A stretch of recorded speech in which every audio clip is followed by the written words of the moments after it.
kereta api panoramik ke Garut gitu. Dan kita lagi mengupayakan kemarin gimana caranya Garut bisa connect ke Jogja. Dari kita, oleh kita, untuk kita, Bu. Ini orang-orang di sini kan tidak dibatasi mau kerja di mana, mau sebagai apa.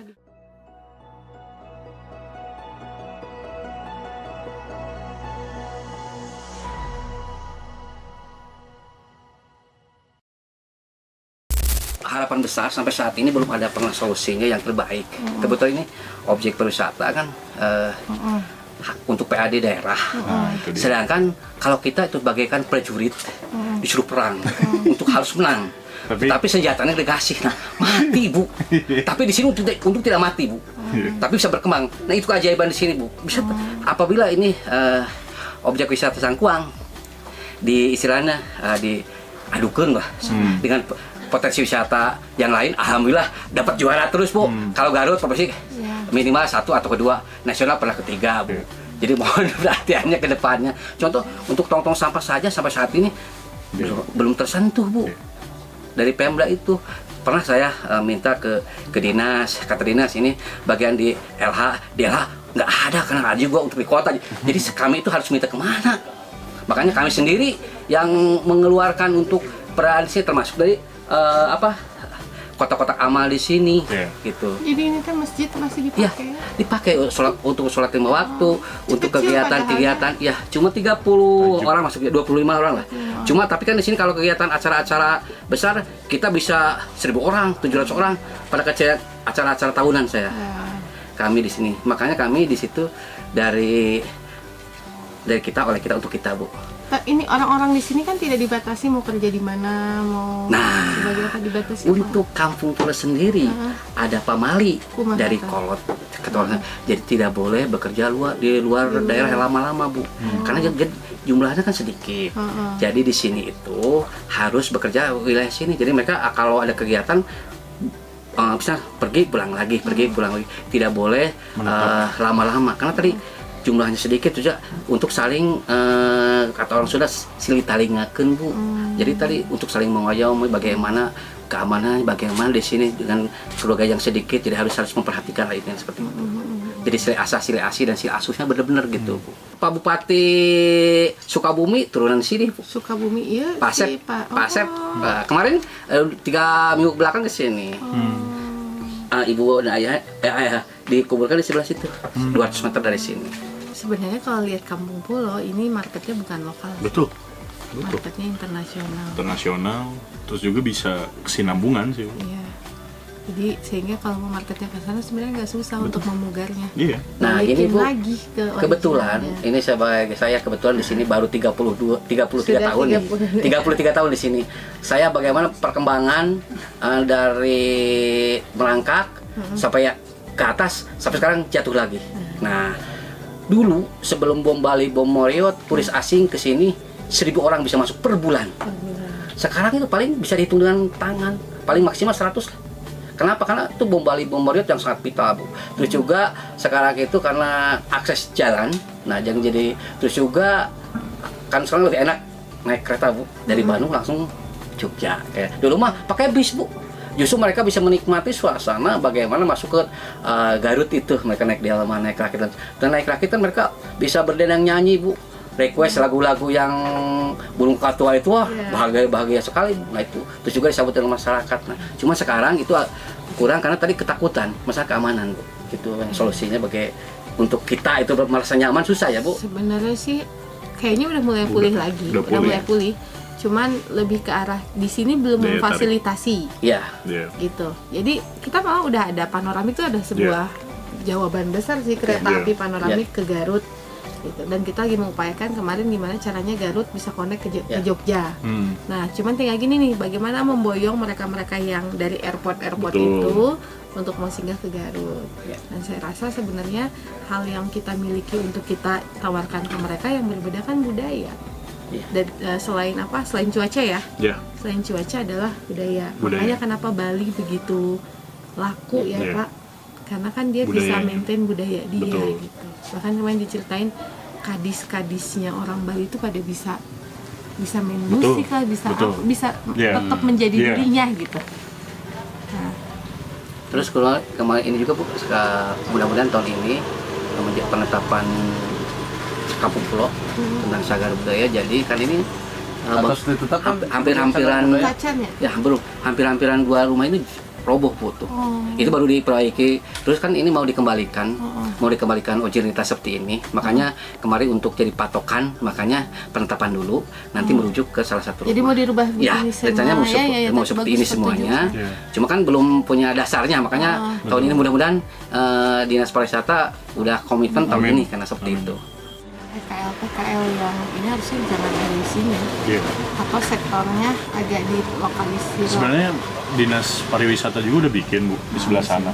Cuman nggak laku gitu. Karena ya ke satu tempat ya aksesnya gitu, sama nggak ada daya tariknya kan. Mereka kan lebih ke ngaksesnya ke sini, ke kiri.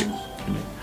Harusnya kan ya ada ditetapkan gitu lokasi yang memang kalau untuk Kampung Polanya sendiri harus free gitu, maksudnya tuh ibaratnya ya free dari orang, misalnya ya kayak tadi bawa motor aja harusnya kan ibaratnya ya aneh aja gitu, ada kampung adat tiba-tiba ada motor gitu kan masuk gitu.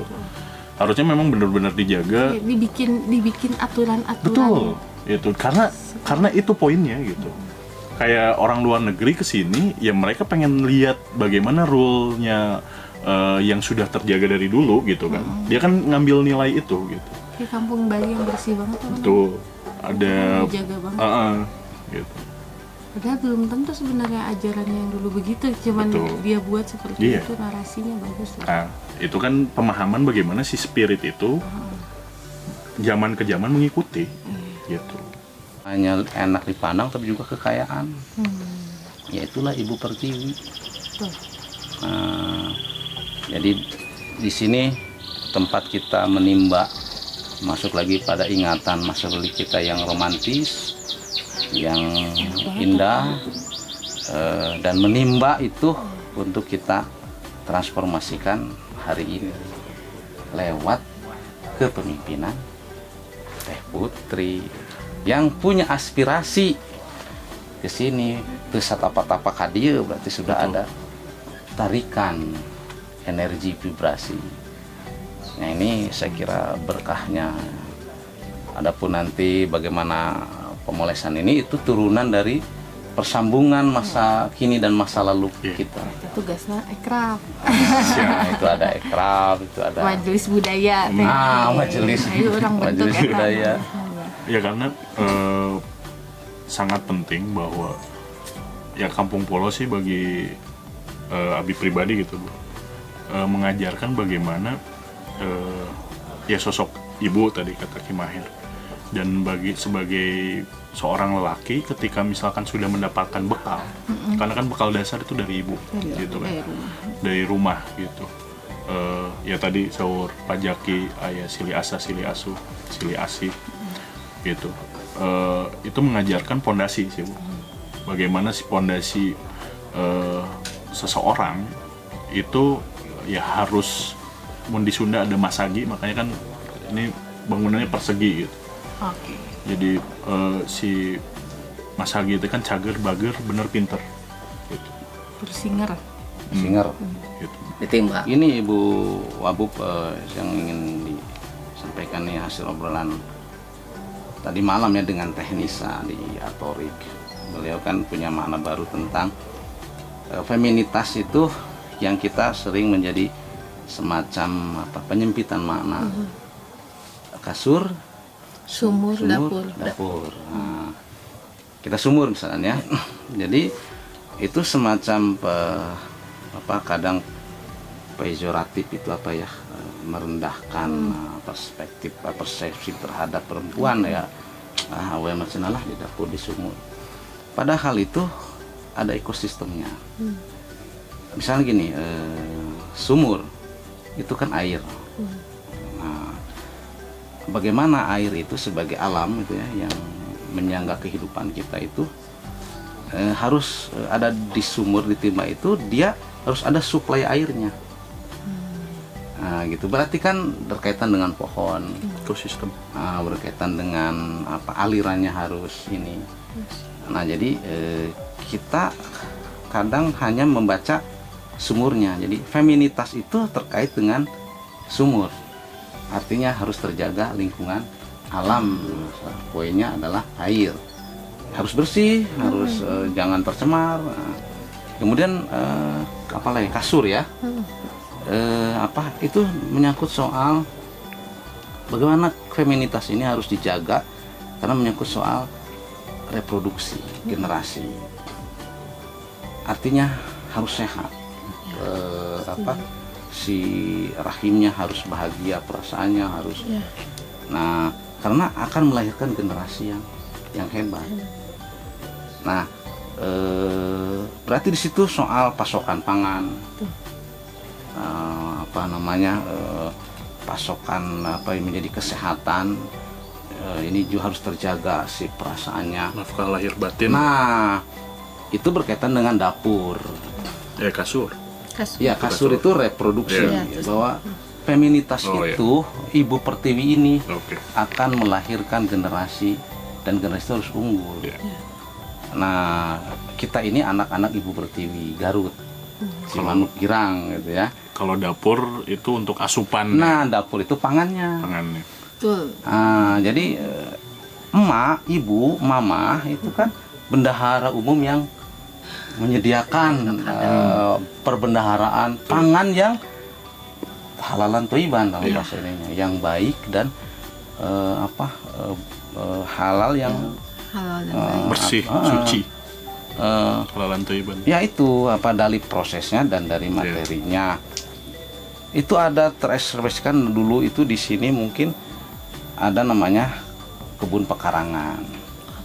Nanti bang sampai ayam metik tinggal ku aya naon kalapa aya. Kedaulatan pangan.